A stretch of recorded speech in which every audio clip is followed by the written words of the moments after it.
Have you ever seen those mesmerizing videos of people spinning around really fast and then just stopping on a dime? Well, there's more to it than meets the eye. Over the course of history, many cultures have developed whirling practices as part of their spiritual traditions. But perhaps the most famous whirling dancers are the Whirling Dervishes of Turkey. The dervishes are a mystical order of Islamic monks who practice a form of meditation called a whirl. It's a lot like what you see in those videos.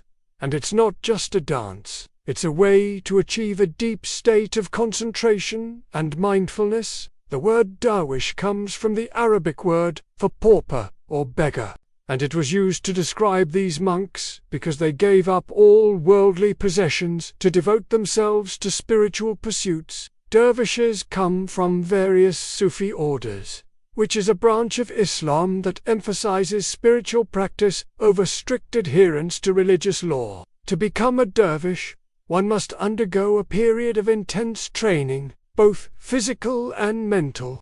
This is known as a kalanda, and it can last for years. During this time, the dervish learns the sacred rituals and whirling techniques that are central to their tradition. They also learn how to control their breathing and use it to enhance their meditative state. Once a dervish has completed their training, they are ready to begin the whirl. Before starting the whirl, dervishes will make a circle on the ground, which symbolizes the cycle of life, death, and rebirth. They'll also take a white flower, which represents purity and enlightenment, and place it on their head. When it's time to begin, the dervishes stand in the center of the circle and put on their most important piece of clothing, the white robe called an imam. The imam is more than just a piece of fabric. It represents the dervish's journey towards enlightenment. As the dervish spins around, the robe flows out behind them like a white flame.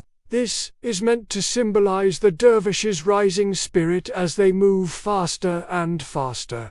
But why do they spin around so fast? Well, it's not just for show. It's to help them focus their minds. By spinning around, the dervishes are able to enter into a deep state of concentration and mindfulness. This allows them to let go of their worries and focus on the present moment. In fact, the faster they spin, the more intense their focus becomes. Eventually, they may spin so fast that they appear to be in a trance-like state. This is when the dervishes are most vulnerable, but it's also when they feel the most at peace. If you ever get the chance to see a whirling dervish, don't just take it as a chance to see a cool dance. Take it as an opportunity to learn something new about yourself and the world around you. You might just find that the dervishes have more to teach you than you could ever imagine. Thanks for watching. See you next time.